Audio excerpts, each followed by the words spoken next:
What's going on, guys? Welcome to TED Talks FPL, form versus fixtures. This episode is going to focus on which are the best attacking teams and defensive teams to bring in on our wildcards, gearing up for those double game weeks in 34 and 35, with a bench boost thrown in 35. So let's get to it. So here we've got attacking form versus fixtures. This is going to focus on the best attacking teams to bring in. On the bottom, we've got expected team XGI, which is effectively the amount of goals we expect them to score. And on the side, we've got fixture difficulty. So the higher they are on the graph, the better their fixtures. And further to the right they are, the more goals they're expected to score. That dotted line in the middle is divided between the worse options and the better options. Basically, the further to the right they are of that dotted line means that they are the best options. So let's have a look at the teams themselves.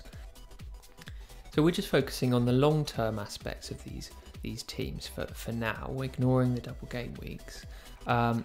We've got Brighton, Watford and Wolves on the left-hand side, which show that they're not good long-term prospects to the end of the season, which may imply that they are teams that we should only look at for the double game weeks. Everything to the right is something that we can rely on, long-term prospects. So Man City, Liverpool, Arsenal, Tottenham and Man U, the 5 of the big 6 we can rely on to do well until the end of the season.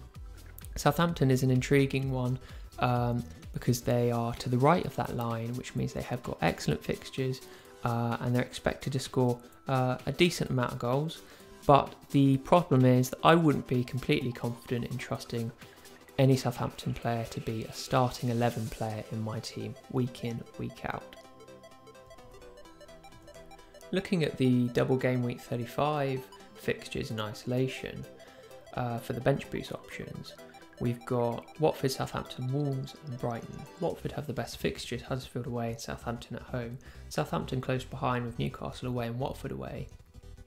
These seem like the best teams for attacking players in our wildcard sides to put as the bench boost options.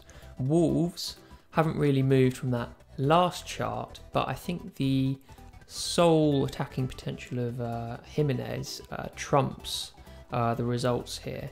I would have Jimenez in my side because he's bang in form, he's been overperforming all season, and I think he's a really decent option. Arsenal at home is probably not as difficult a fixture as maybe the fixture difficulty that I have set is adequate, so I think Jimenez is a decent option. Brighton is one to avoid for game week 35. They do have a game week 34 with better fixtures, but all in all I think it's probably best to avoid Brighton attackers in general. Watford and Southampton, you've got the likes of Deulofeu, Deeney, Decore, possibly Will Hughes if you stretch for cash. Southampton, you've got Nathan Redmond, you've got James Ward-Prowse, maybe Danny Ings, but he's been injured lately. Otherwise, you've got Højbjerg, who's a bit cheaper than everyone else. So have a play around, see which ones you like. Just summing up those attacking findings, we've got a summary chart here of the team goal probability per game. The probability of a team having a clean sheet is 27% across all of the entire season.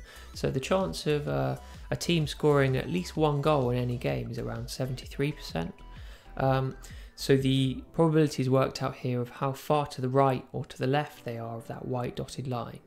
So we've got Liverpool, Man City, Arsenal with the highest goal probability per game, Brighton right down at the bottom, Southampton and Tottenham next best after Arsenal, Watford and Wolves probably bang on the average. So the best teams to go for seem like they are Liverpool, City and Arsenal. Even though Liverpool don't have a double, I would still expect them to score a fair amount of goals. So let's move on to have a look at the prospects, the long-term prospects for each team's defence. So we've got the same chart as the attacking form versus fixtures, but in reverse here. So if the team is far to the left of that dotted line, it means that they're a good defensive prospect because they're expected to score fewer goals than the rest of the other teams. The fixture difficulty works in exactly the same way. So we've got Man City furthest left, which means they're expected to score the least amount of goals. Liverpool coming in second, so those two seem like still decent options to cover in the defensive aspects. You've got the likes of Laporte for Man City that is assured of starts, and you've got Edison. He did pick up a knock in the Champions League last night, so it's worth keeping an eye on. In terms of Liverpool, it's worth going with maybe one of the fullbacks. You've got Robertson, and slightly cheaper you've got Trent Alexander-Arnold. You've even got Van Dijk if you want to go for the goal threat from set pieces. Tottenham, I think one of the best options is Lloris, because Trippier isn't necessarily guaranteed starts if Aurier is sniffing around. Danny Rose might rotate with Ben Davis, and then you've got the centre backs, but they don't necessarily offer that much attacking potential. So Lloris is the best Tottenham defensive option for me. Man United, that's a bit of a shock for me. I would expect that their defence to be slightly worse. We've all been burned recently in the game week 32 double with Man United defenders, so I think quite a lot of us will stay away from those. Arsenal, similarly, they're expected to score more goals than the aforementioned teams, but they have got some very good fixtures. The likes of Kolasinac is probably their best option because he offers a lot of attacking threat.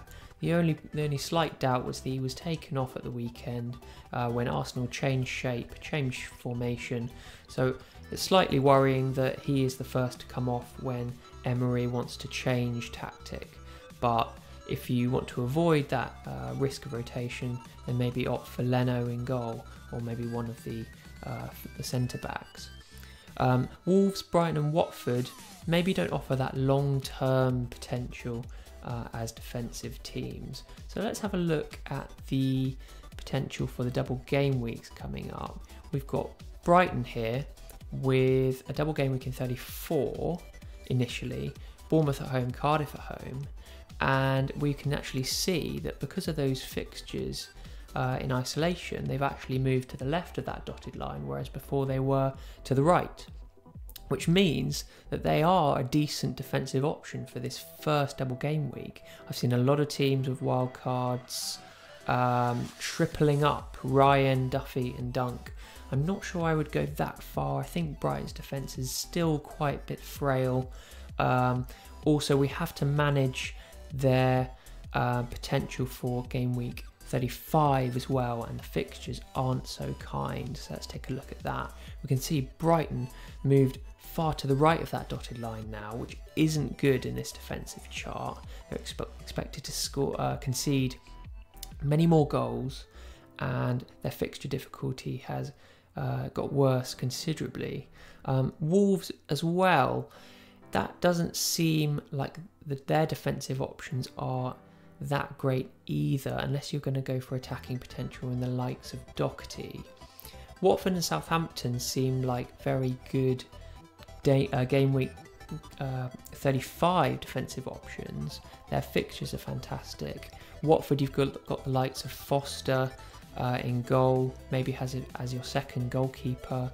Southampton, you've got the likes of Yoshida, or maybe if you want to have a cheap option, Valerie at right back for 4.1 million. You've also got Angus Gunn in goal. So those two seem like the best defensive options to go for in double game week 35.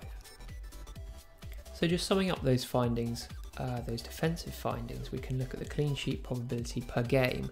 Unsurprisingly, Man City and Liverpool up at the top there. The average, as I mentioned earlier, is 27% across the entire season. Man City coming up at around sort of 55%, Liverpool just over 40%. Brighton bringing up the rear there for long-term prospects, but as we saw, the first double game week of game week 34 seems like they're the only chance to really make use of those Brighton defensive assets. Everyone else seems to be on a level playing field. So make your choices wisely, and we've got lots to consider for this wild card. Hopefully that will give you a decent insight into some of the attacking and defensive teams to consider with attacking prowess and defensive prowess. So best of luck with your wildcard decisions. Hopefully we don't get any more hidden surprises like that Kane injury last night. If you've enjoyed the video, guys, give it a like. If you've got any questions, if you are going to do something different to anything that I've suggested, then leave a comment. It'd be really good to see people's views. Always get a different view on things. And if you're keen to see some more of these videos, then subscribe to the channel. I've got things coming up planned in the future, looking at sort of things like bandwagons or captaincy. We've got to look at triple captains options at some point for people that haven't played them, because we've got wildcard this week, bench boost next week, and then at some point we've got to play the triple captain. So if you want to see any of that, then please subscribe to the channel. Otherwise, have a great game week, guys, and I'll see you next time.